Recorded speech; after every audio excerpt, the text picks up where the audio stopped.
Truth Espresso, episode 185. Face it, we all would rather sleep in this morning. That's why God gave us espresso, to kickstart our zombified corpses into hyperdrive. And now, giving your mind and soul the morning shot of truth it craves. This is Truth Espresso with Daniel Minnick.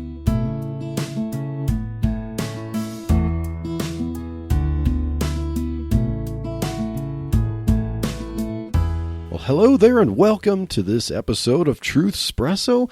I am your host, Daniel Minnick, along with my sweet, beautiful wife and co-host, Chelsea. We are going to continue and conclude our series of episodes talking about Pride Month. And I know as you're listening to this, at least this year, unless you're listening to it archived, a year from when this was recorded and released, this is after Pride Month. Pride Month was several days ago, as when this episode first came out, as of Monday, actually July 4th.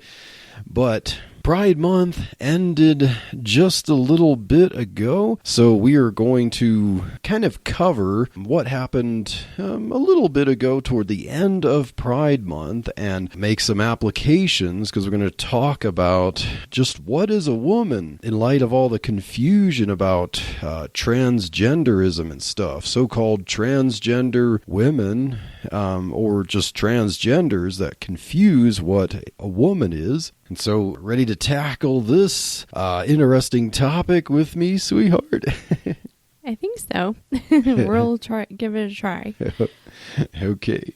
So I just want to make a note that it's kind of on the plus side of this Pride Month. During this Pride Month, the Supreme Court overturned Roe v. Wade, affirmed a constitutional right to bear arms outside of one's house in New York, upheld the First Amendment right to free speech and free exercise of religion in schools, and restricted the Environmental Protection Agency from unilaterally forcing the whole nation to transition to renewables and make fossil fuels prohibitively expensive with cap and trade limits. So, yeah, those, despite all the confusion of Pride Month, at least we can celebrate some good things happening in that month of June. So one negative thing that I know we were just talking about recently is that Biden signed a bill stating that in order for schools to receive any federal funding, they have to allow boys into the girls' bathrooms and dressing rooms and vice versa. And so that's kind of the newest outrage with that part of it, that he's saying, okay, it's okay for the opposite gender to go into these places in schools.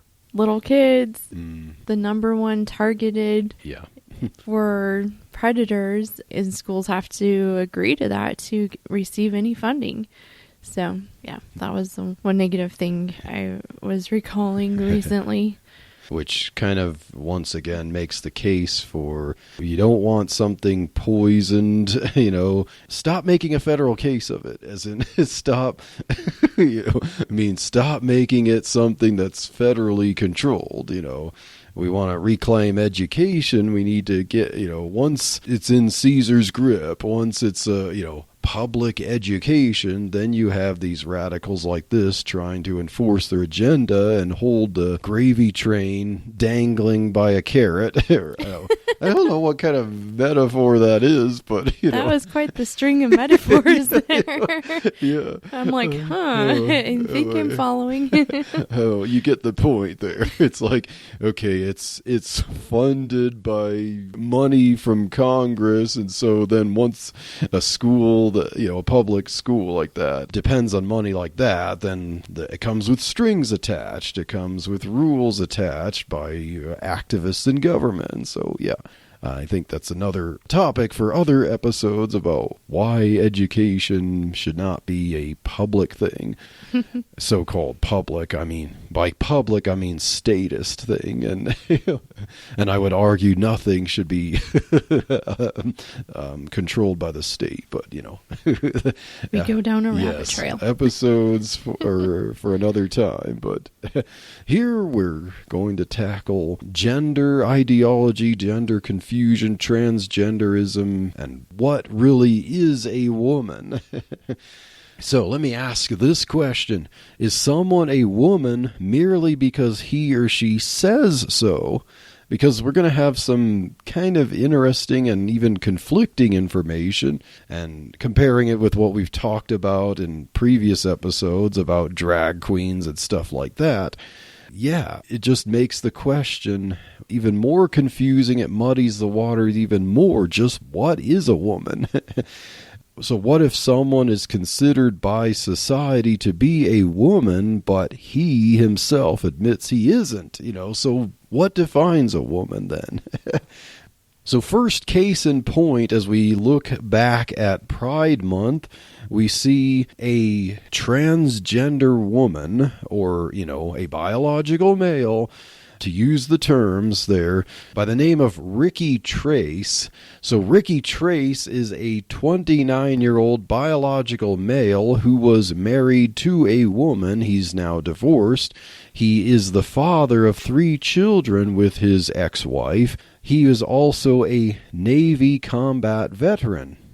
Now, Trace tried to compete in the Women's Street USA Skateboarding National Championships to qualify for the Olympics, the women's division in the Olympics, but he was rejected because he had too much testosterone. You might know that there was international rules set that kind of limit transgender women from competing in women's sports, which disqualified Leah Thomas from further swimming in women's championships based on not biblical rules, but the idea of if you have too much testosterone or if you don't transition early enough and so on like that.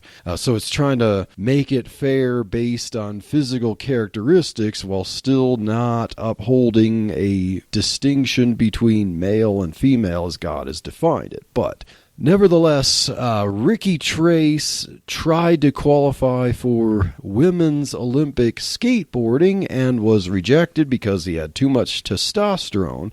But not to be undone by that, he then went ahead and recently won first place in the women's division of the New York City's skateboarding competition called The Border. He put 13-year-old Shiloh Katori in second place. Note, Shiloh came in first place last year.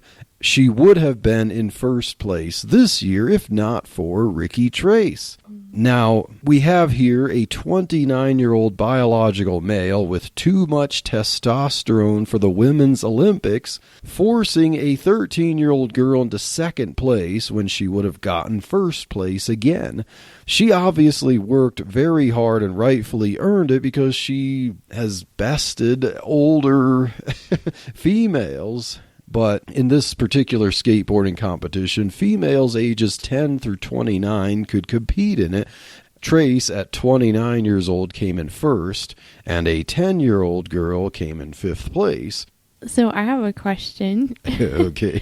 How did they determine that he had too much testosterone? Did they do a blood test or something? Yeah, I'm not quite sure about that. Maybe they just had to look at him and see that he didn't look female enough. I don't know. I should have researched that a little more. I tried to read a bunch of articles about Trace here, but nothing detailed exactly how they determined that. But they could have taken, some kind of test there. But so then is femaleness or manliness based on how much hormone you have in your system? Because there are some women that do have a lot of testosterone and that causes health problems for them. So part of our clinic is to help balance hormones out that are not in proper levels and helping them feel better and stuff. I mean, both males and females have a little bit of estrogen, yeah. testosterone, and progesterone. Mm-hmm. I mean, that's just how God made us. And of course, they're at different concentrations. Mm-hmm. And they are produced from different organs that males or females have. So, I don't know. That was just kind of an interesting part of that story. Yeah. Kind of like, so to qualify for the women's category here, you have to be within a certain threshold of testosterone. But, obviously, if it weren't for the testosterone, they're not going to say, oh, you're not a woman because you have too much testosterone. They're going to be woke enough to say, yeah, we just want to make sure it's fair.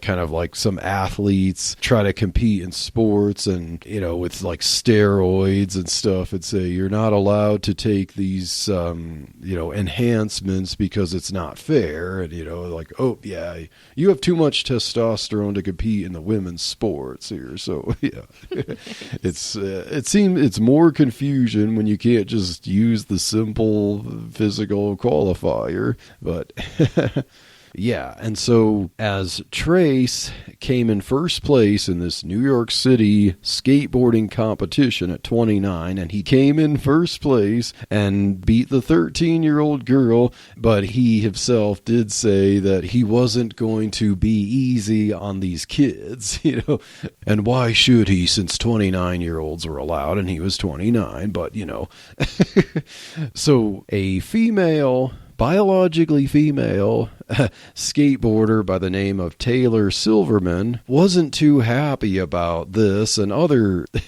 transgenders in women's sports here, and she sees a problem with Trace and others like him competing in women's sports, so she's been in the news complaining about this. She said that it's common for these skateboarding competitions to have these kind of age ranges like the 10 to 29, but she pointed out age is not the issue under consideration here. Biology is. So, it wasn't unfair because he was 29 competing against a 10-year-old. The problem was he's a 29-year-old male competing against young female children here.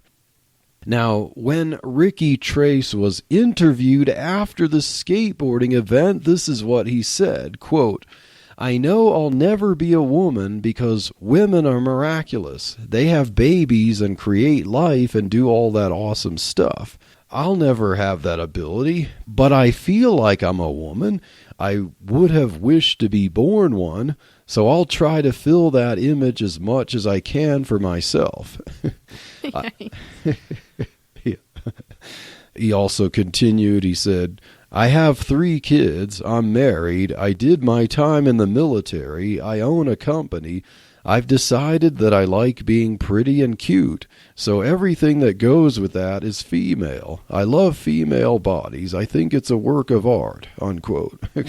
Yeah, so it sounds like he understands that. He says he's not a woman. He could never be one, unlike other transgender women who ardently claim, if you deny I'm a woman, and for you to say that I'm not is being bigoted. So it's interesting that the media refers to Trace as a transgender woman, giving him female pronouns, but he himself says that he's not a woman.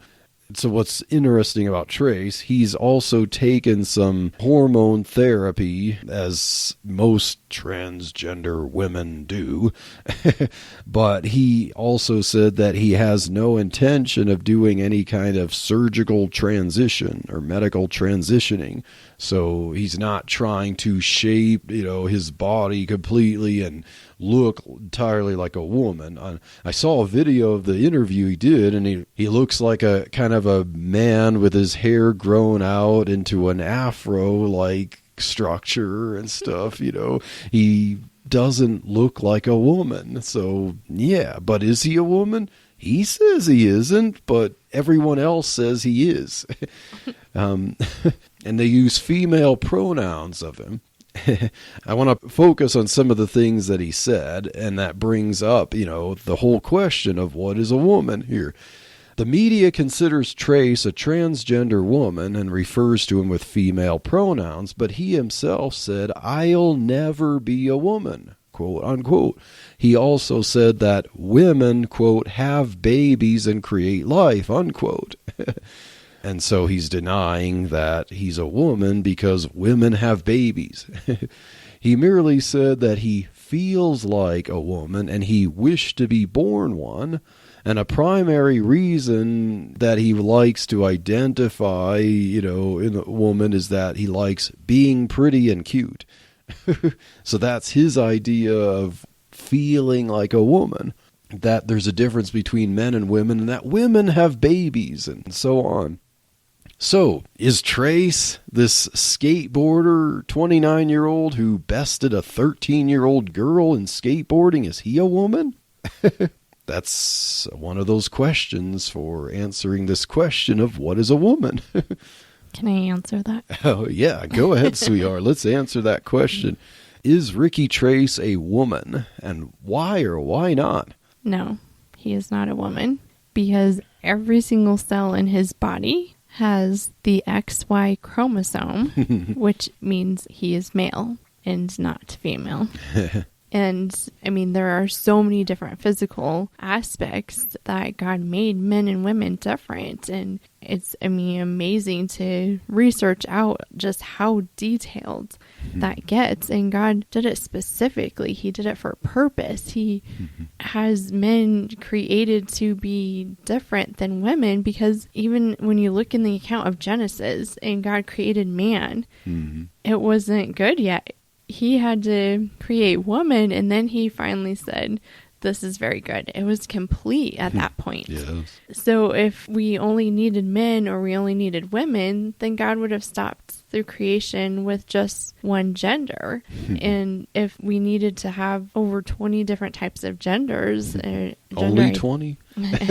I've heard there's like 157 or something like that. Give or take 100, Yikes. But that's just the world's confusion and not the biblical truth that God shows us. But a couple of cool physical attributes I think that are neat to show the difference between male and female. That women, their bones are actually less dense than men's bones. And so with the sports, it makes sense that men are going to come out with higher scores or rankings in some of these sports because they have more dense bones. That gives your bone more strength when it's more dense. Yeah.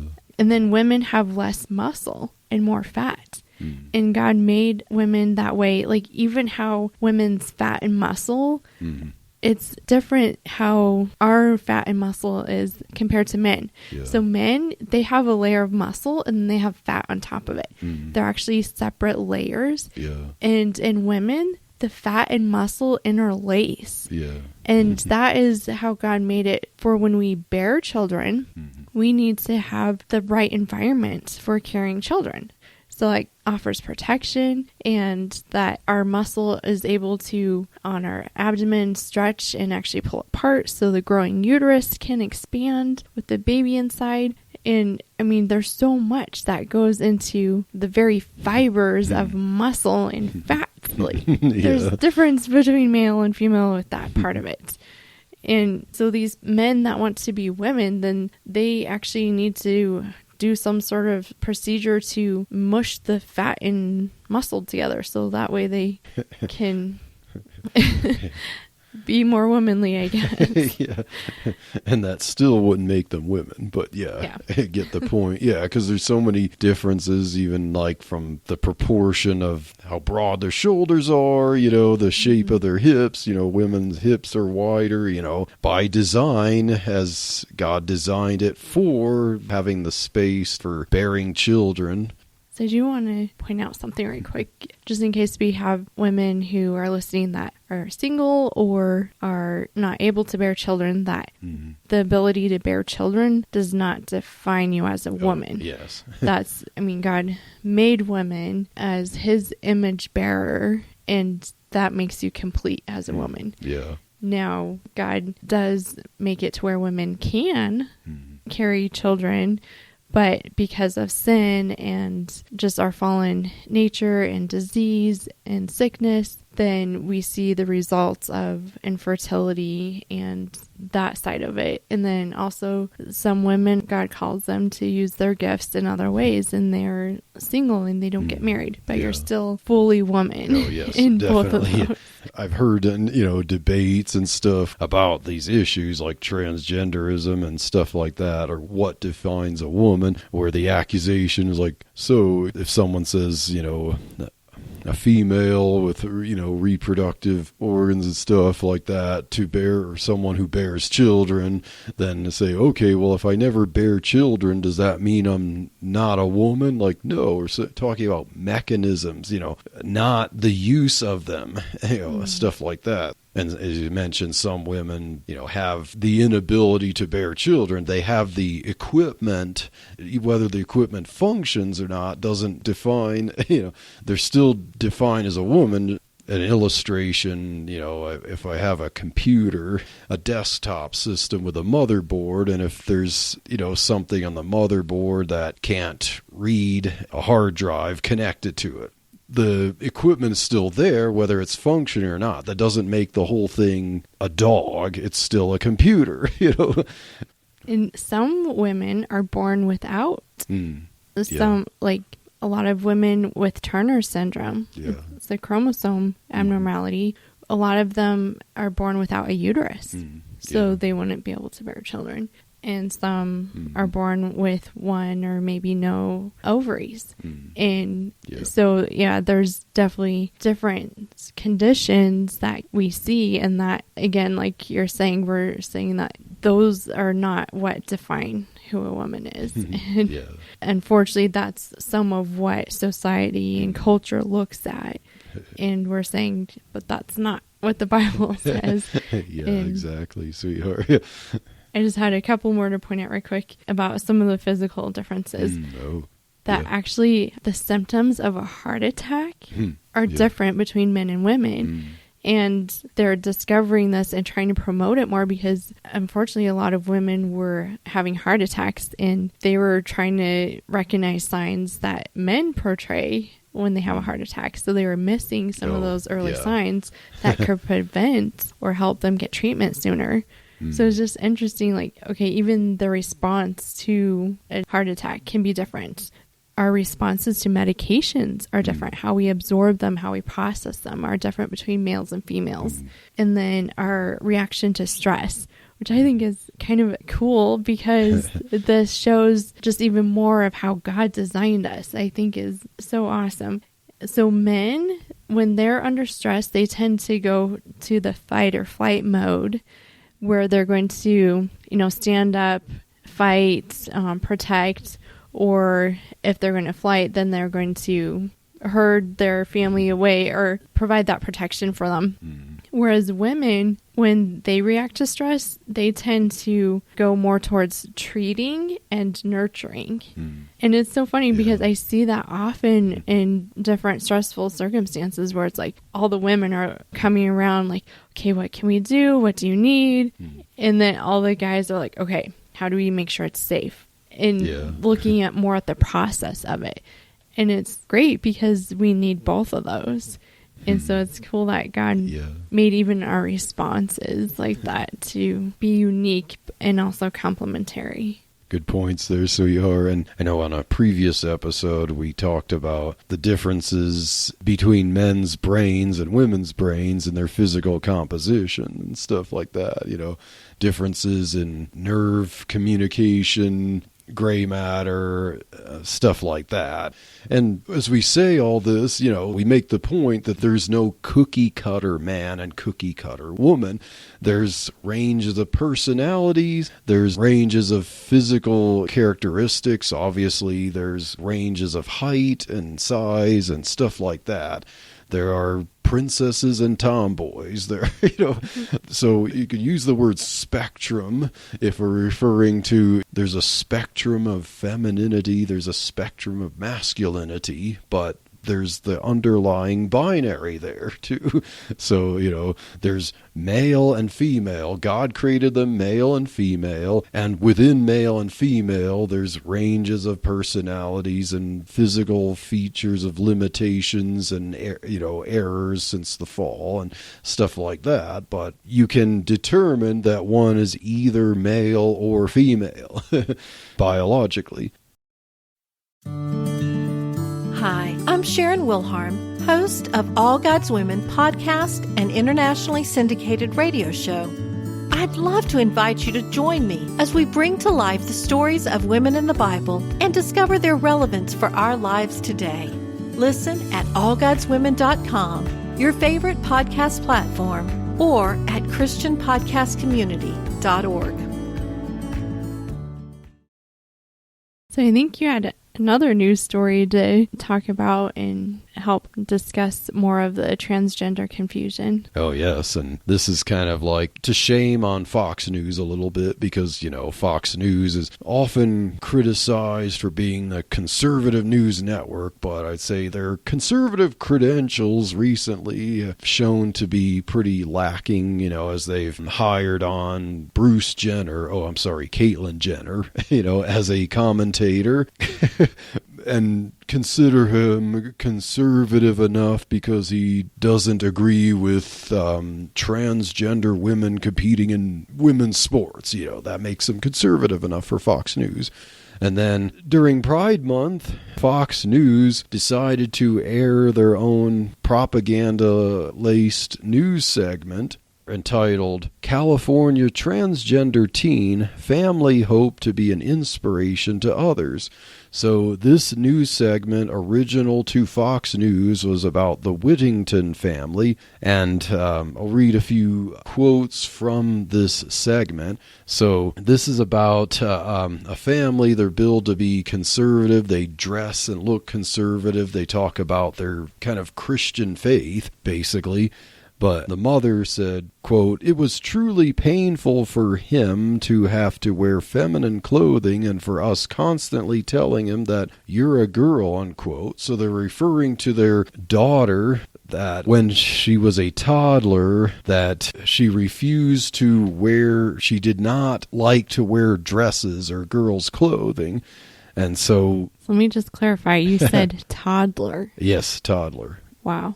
Like a 2-year-old. Yeah. Talking about a 2-year-old girl who didn't seem to like dresses, and this was kind of the start of the clues for who their daughter really was. And so, the narrator, when Ryland came out at age 5, he had the full support of his parents. The mother says, quote, "We were confused like most people. We thought that gender and sexuality were the same thing," unquote. So the narrator also said, "But they listened to Ryland and to Hillary's conservative faith." So the mother's name is Hillary there, and Ryland is the new name of their daughter who allegedly transitioned into a son. And the narrator said Ryland came out at age 5 with the full support of his parents. So somehow a 5-year-old communicated, and they made the point in the segment that basically before he could even speak, he was trying to tell us that he's really a boy. And then toward the end of the segment, the mother says, and this is typical, quote, "I'd rather have a living son than a dead daughter," unquote. So this is the concern, this is the cliche that you have to recognize that your transgender child, you have to recognize it soon enough because, if the child is forced to live according to their biology when they're really internally the opposite of their biology, eventually, they're going to commit suicide. And so you'd rather have a living transitioned son than a dead daughter if we forced her to stay a female and so on. So yeah, this was Fox News, folks. That is so sad because if you look at the numbers and stuff, and just even people that are in any therapy or healthcare, it's always the people that are transgender or very confused about their actual gender they're the ones that struggle with depression and suicide. Oh, yes. And so, I mean, these parents are the ones that are unfortunately very confused and most likely causing more harm to their child. Yeah. Like, can they be absolutely certain that a toddler or pre-toddler who couldn't even speak was telling them, I'm a boy, you need to make sure I'm a boy, like, that seems kind of dangerous to me that, parents would be eventually quick to figure out something about their child that's not really true. And then what if they're indoctrinating their child to make their child think this? What happens if the child eventually starts to come to grips with the way God created them, and then you've given them surgeries, and stuff like that, and made their body not function properly? There's complications there. There's emotional distress. This really should be considered child abuse. Child abuse is when you take advantage of a child's lack of understanding and do something to a child when the child wouldn't know better. Well, how do we differentiate child abuse from this? So this also brings up the question once again, what is a woman? Now, the Whittington family seemed to have an idea here because they thought it was a clue that Ryland, as they've renamed her, as a toddler didn't want to wear a dress or feminine clothes. So, that's perfectly common for more tomboy types of girls, don't you think? Not all girls like to wear dresses. And I mean, our girls do, but there are some that don't, I know plenty of tomboy types that if they could go through life never wearing a dress, they would.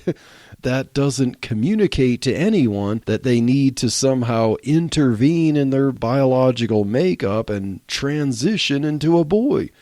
So how would we distinguish from a tomboy girl and a boy?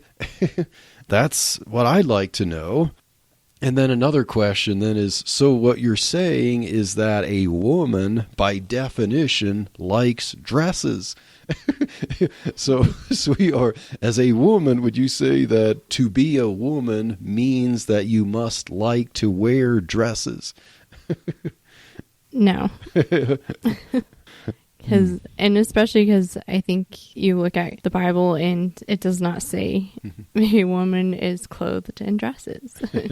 Yeah, and clothing today is different from clothing at Bible times. You had robes and stuff like that. And I mean, men would wear something that looked kind of like, a robe dress, but they had kind of pants underneath and, to some extent sometimes, but... But, okay, so at the creation, God made Adam and Eve, and he said that it was very good.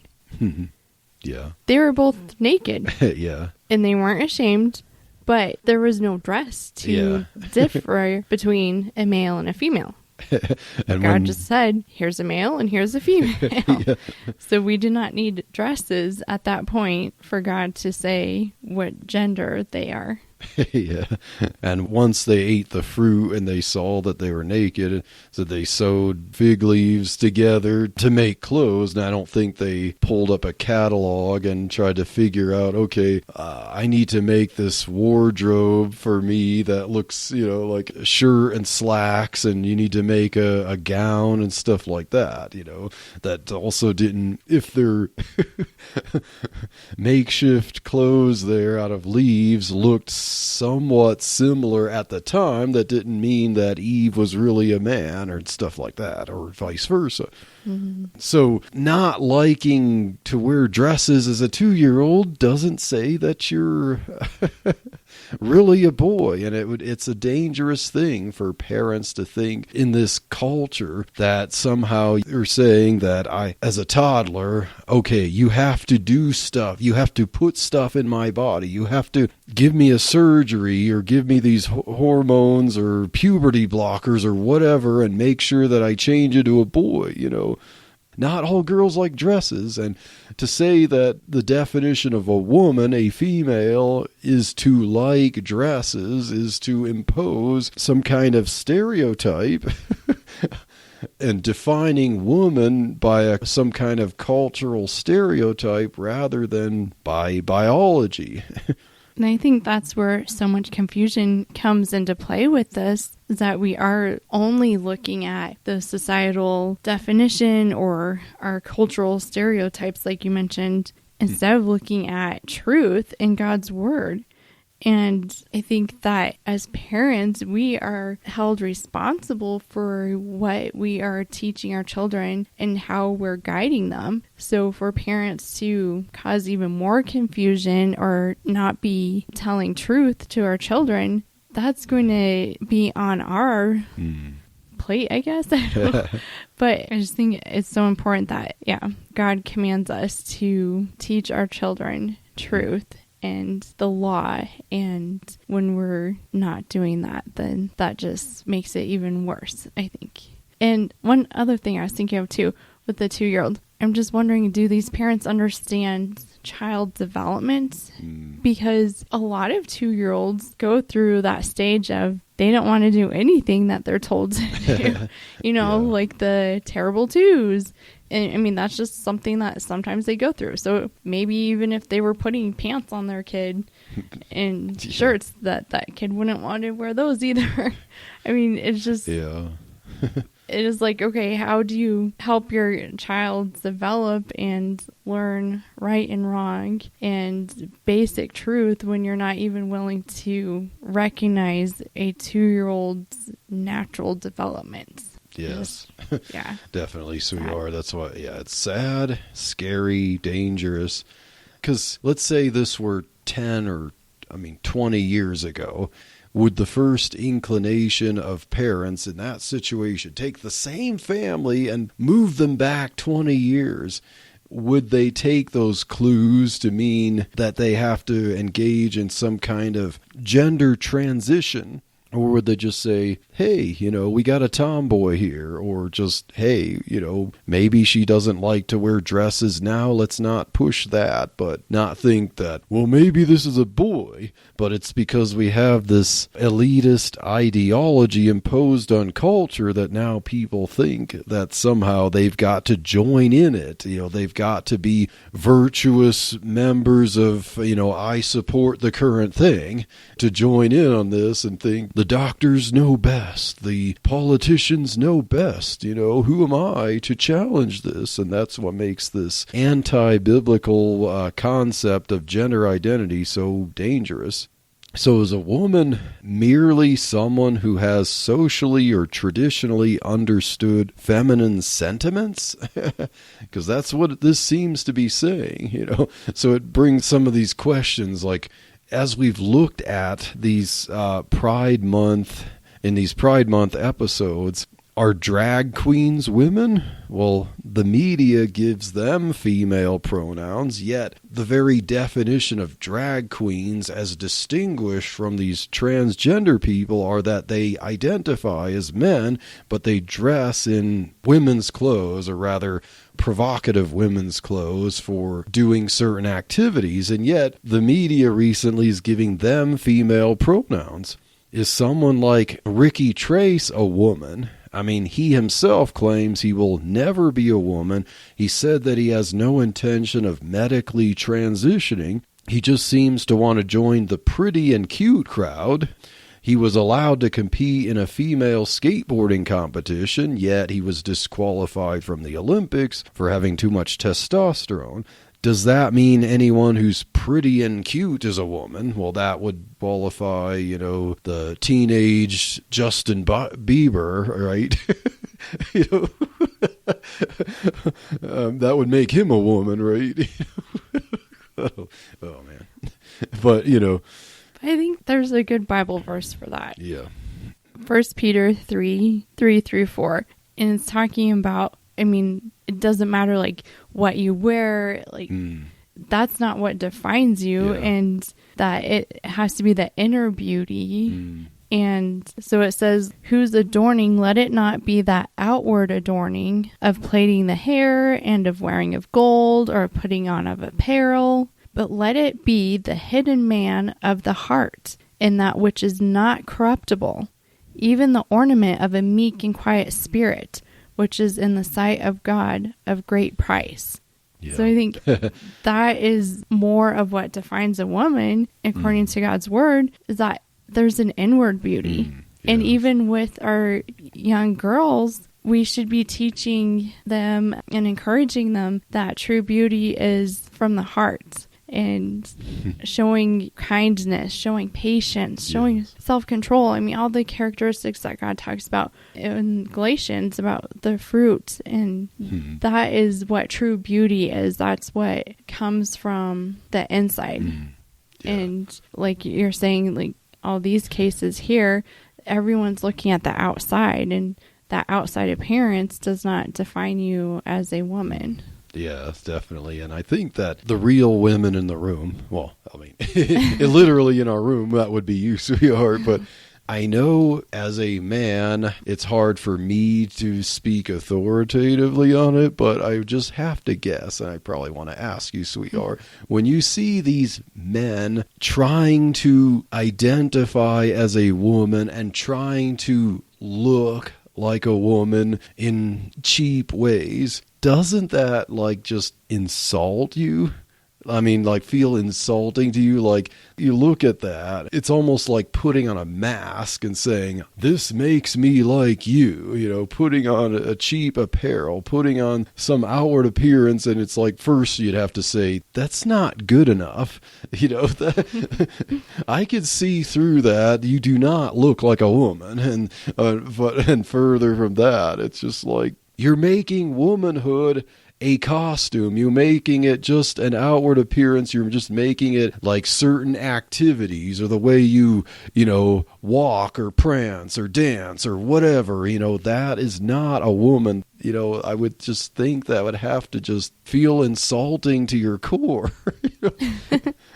You really want to know how I feel? Oh, yeah. I mean, and then, people like Ricci Tres there who talks about wanting to feel cute and pretty, and it's just like, I feel like you want to say, like, you want to be a woman? Get pregnant and bear children, and I know that we said that doesn't define a woman doing that, but still, it's like just cheap outward appearances, cheap imitations, never duplicated. And it's almost like they want to taste, some aspects of womanhood without actually having to take on the real core of what it means to be a woman as God has designed it, the challenges, everything like that. And that has to be like, the greatest insult, That's what I think.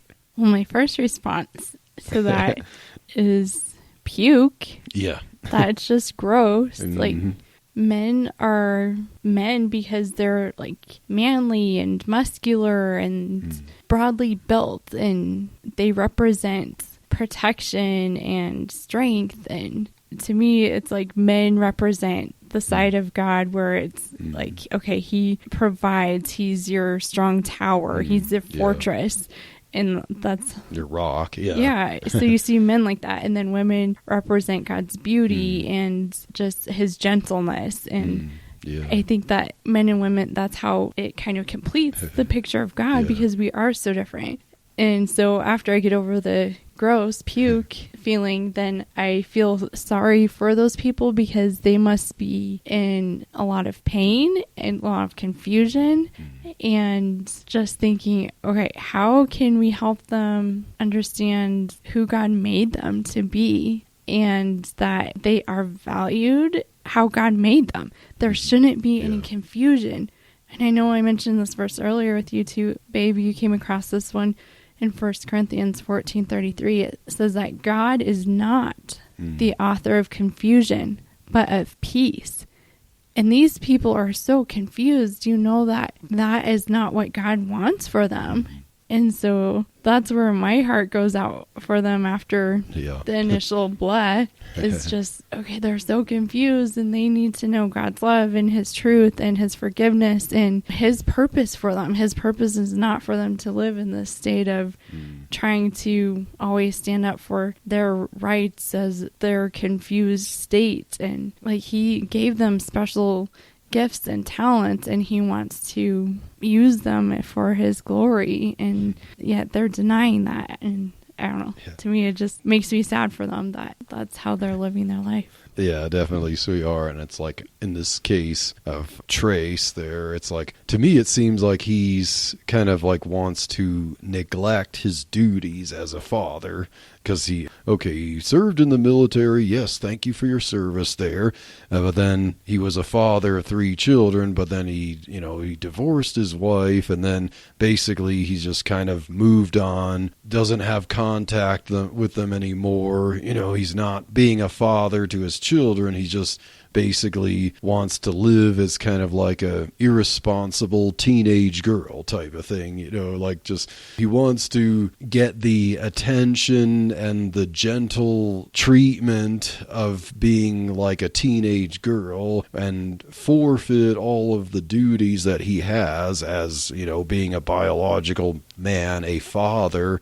It's like, okay, I just don't want to have to put in the effort and work for that. I just want to be a teenage girl, carefree with no responsibility, and get attention and feel good being so-called cute and pretty, and not really take on, the role and responsibilities of what a true woman would be either, He needs to look up the definition of cute.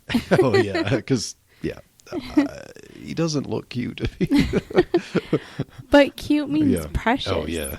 And like, both men and women are cute. I mean, they're both precious. Yeah, different ways, but yeah. That's how God made them. God made them, both men and women, as image bearers. Yes. So they're both precious in his sight. So they could both be cute. Yeah, so you mentioned the verse, God's not the author of confusion. So here's a question that would bring up confusion. Can I become a woman? Simply by uttering the words, I am a woman. Does that make me a woman? Or, do I have to claim beyond my uttering those words? And how do you verify that claim? If that claim is true, can someone go into my heart and figure out if my claim is true? And then also, here's the question, could I be a woman 1 minute and change back to a man at will? So, okay, let me walk into, Bass Pro Shop. I'm a man now. And then walk into, I don't know, pick a woman's store, hair salon or something like that. And now I'm a woman and I could just change at will. Well, if that's the case, then there really are no true genders. We should just get rid of the words man and woman, male and female, if that's the case. But who could say that I'm wrong in this ideological, political environment? So I want to bring up a few Bible verses that I have about this issue, because the Bible knows nothing of transgenderism. It only knows 2 genders, male and female, and it knows nothing of a biology not matching one's actual gender. And the Bible raises this question in Jeremiah 30, verse 6. It says, Ask you now, and see whether a man doth travail with child. Wherefore do I see every man with his hands on his loins as a woman in travail, and all faces are turned into paleness. So they have this imagery, this rhetoric, asking the question, have you ever seen a man in labor, in birth pains? So why do I see a bunch of men acting like they are? Now, it's a metaphor for the coming judgment, but the rhetoric here being asked is, it's ridiculous to even propose the idea of a man giving birth. But we're told that today, that men can give birth because it's a biological female identifying as a male while still retaining the biology. But the Bible knows nothing of that with that kind of rhetorical question. We have biblical characteristics of what a woman is and what a woman could do. So 1 Corinthians chapter 7, verse 34 speaks of single and married women. The Apostle Paul says, "There is difference also between a wife and a virgin. The unmarried woman careth for the things of the Lord, that she may be holy both in body and spirit." The Bible says a single woman should be like that, but she that is married careth for the things of the world, how she may please her husband.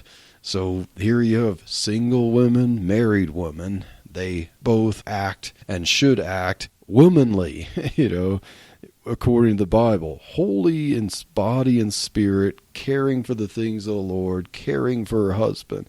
And then, finally, this transgenderism, this wisdom of the world, causes a lot of confusion, as we see. And although this passage is not specifically about transgenderism, I think it has a lot to offer in really framing what we see in gender ideology. So James chapter 3, verses 13 through 18 says, "Who is a wise man and endued with knowledge among you?" The gender-affirming doctors? No. "Let him show out of a good conversation or conduct his works with meekness of wisdom. But if you have bitter envying and strife in your hearts, glory not and lie not against the truth." Boy, is that what this stuff does. Mm-hmm. "This wisdom descendeth not from above, but is earthly, sensual, devilish." And yes, definitely, gender ideology is all about self. Pride Month, as we're closing up Pride Month, it's all earthly, sensual, devilish. "For where envying and strife is, there is confusion in every evil work." And we see in the case of, Ricci Tres, envying of womanhood, strife, confusion in every evil work, as people are defining what a woman is, what a man is differently from what God is in a very selfish, sinful, confusing way. "But the wisdom that is from above is first pure, then peaceable, gentle, and easy to be entreated, full of mercy and good fruits, without partiality and without hypocrisy. And the fruit of righteousness is sown in peace of them that make peace." And yet, Pride Month is not all about peace. They might claim it, but they're all about creating strife. They're all about pitting people against each other. They're all about my rights to be narcissistic and how dare you say anything different from what I claim, you should all die, that type of thing. The wisdom of God creates peace. The wisdom of the world creates strife and confusion. And, as we close up Pride Month, this is a good passage to remind us that as we war against the principalities and powers of this world with the truth of the Word of God, we are fighting against the envying and strife of the world. And we should be peaceable about it. We should speak the truth in love. We should know that the truth that we sow is from peace and to make peace, and that we should live in this world with God's wisdom pure. And so, as we say goodbye to Pride Month, thank you for listening to this episode of Truthspresso, and we encourage you to listen to more episodes. Stay tuned for the next episode of Truthspresso, and God bless. And happy 4th of July. Oh yes, happy 4th of July, as this episode is released on the 4th of July. So, happy 4th of July.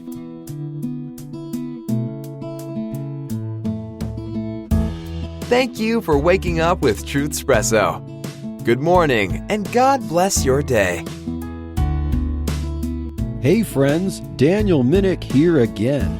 If you liked waking up to this episode of Truthspresso, I would really appreciate it if you would rate it on Apple Podcasts, Stitcher, or whatever application you use to listen to Truthspresso.